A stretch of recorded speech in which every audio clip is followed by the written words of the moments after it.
everyone, Hadassah Damian here from Ride Free Fearless Money, and today we are going to go into some data-backed exploration of small businesses, the size of small businesses in the U.S., and try to answer the question, was the rollout of the PPP, Paycheck Protection Program, inequitable? And what happened with the distribution of those loans in relationship to business as we understand it in the U.S.? In order to go into answering some of these questions, I spent a goodly part of my morning hanging out in the US Census and SBA data. And the thing that we always have to remember before we dive into the data is that there's always things missing, and sometimes data is stale. So I'm going to be referencing data from the most recent survey of small businesses, which was completed in 2017. Boom. Now, there's kind of two levels at which businesses are talked about when you're looking at the level of like statistics and metrics. So you have non-employee businesses and businesses that have employees. As of 2017 in the US, there were, let's see here, just a little under 6 million, 5.99 million businesses that had employees. However, that is but a fraction of the businesses that are here in the US, because there was an additional 25.7 million non-employee businesses. So what's a non-employee business? That is all the sole proprietorships, people who have just like side hustles and get paid 1099s, folks who have rental real estate, but it's not something that they pay payroll to themselves from. It's a lot of the like solo businesses that you all have. Non-employee businesses just basically don't run payroll, but still make money for somebody. You can have that business as something you're trying to live on and still be one of the 80% of businesses that are non-employee businesses. And I think this is helpful to start to like put into context the fact that if there are total 31.7 almost million businesses in the US, of which 80% are non-employee, how do we let that compare to the number of PPP loans that were put out in April of this year? 1.66 million loans got put out. So what does that mean? That hypothetically means that of all the businesses in the US, 5.24% of them got a PPP loan. But what we know, I think intuitively, if you start to think about it, but as you dig into the numbers, is that it's not just like there was a random lottery and 1 in 20 businesses got a loan, which is what 5% would be. But that certain businesses seemed to potentially have more advantage to getting these loans than others. In particular, there's been a lot of conversation and I think pieces in the media asking, did businesses that had a pre-existing lender relationship have an advantage, or did it make it easier for them to necessarily get a loan? So I wanted to know two things. Number one, how many businesses had pre-existing lender relationships? And is there any sort of like difference between all businesses that had pre-existing lender relationships and maybe women-owned or minority-owned businesses that did so? So we can really start to like understand, did something inequitable go on, or what is happening? And of course, with data hat on, we always have to ask ourselves, here's what happened as compared to what? So let's dig in to a little more numbers. I think it's interesting. And again, this is data from 2017. It's like the most recent federal open data that we have. There might be more other data sources that are more recent. If you know about them, tell me. But according to the census sort of U.S. small business data set, 25.24, let's just call it 25%, 1 in 4 businesses in the U.S. are minority owned. And that includes all the businesses that have employees or no employees.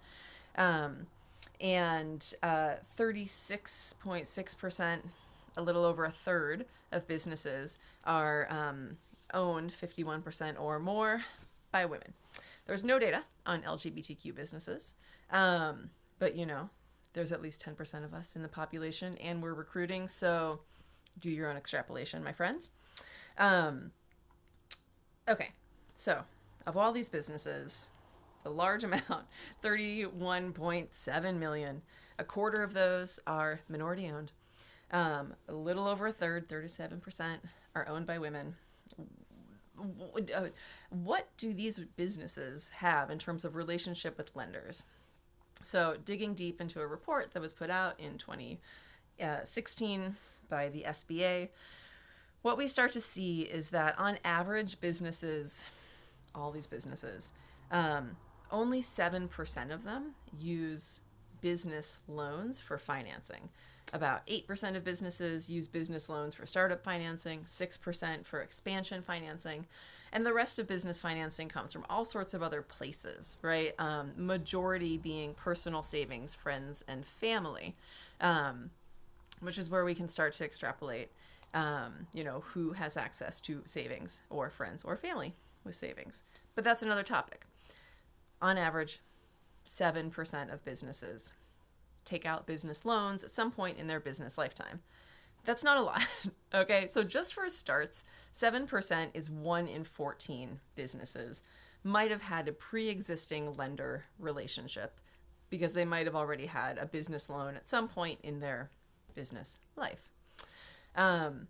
So just with those numbers, we're looking at a small subset of businesses might have had a business loan, 1 in 14. When we go back up to the top and we see that the SBA PPP program, funded a little over 5% of businesses, we're seeing that not quite 1 in 20 businesses got Paycheck Protection Program money in the first place. So the first thing I learned from that is, look, even if you were a business with a pre-existing lender relationship, we have no way of knowing if all those businesses applied for PPP. But even if they did, they wouldn't have all gotten it, right? So even before we start digging into who might have a lender relationship, we see that the output didn't cover our kind of proxy or hypothetical for who might have been interested or had their sort of relationship ready to apply in the first place. One thing I learned from that, PPP didn't have a lot of money. Even though it had $350 billion, which is a lot of money. The other thing that I think about with that is not just that only 1 in 14 of businesses on average had a pre-existing lender relationship, but when you start digging into the numbers, that third of businesses owned by women, on average, only about 3.3% of them, 3.6% of them use business financing to finance their operations. And for businesses owned by minorities, only 4.6% on average use business loans to finance their operations. So what that says to me is, women-owned and minority-owned businesses had significantly less pre-existing lender relationship. Women-owned businesses by almost half. Minority-owned businesses only had 2/3 of the relationship of all businesses. But all businesses still didn't have a lot of pre-existing relationships with lenders. We don't have data on necessarily how big the business was to correlate with the likelihood of lender relationship, although there is some data that says businesses that had over $1 million in revenue were more likely to have lender relationships or to use debt to finance their operations, which kind of makes sense. You get money to make money to spend money. That's how it goes. But so look, of minority-owned businesses, about 1 in 28 used loans, business loans. Of women-owned businesses, about 1 in 22. Flip that. Minority-owned businesses, 1 in 22. Women-owned businesses, 1 in 28. Of all businesses, 1 in 14 already use debt. What that says to me is that 13 out of 14 businesses or more weren't ready or just didn't have the pre-existing relationships and maybe didn't have the propensity or the accounting or the know-how or the interest to have all the paperwork together to put together a PPP loan. So it's more than just the lender relationship, although that's part of it. Part 2 coming soon.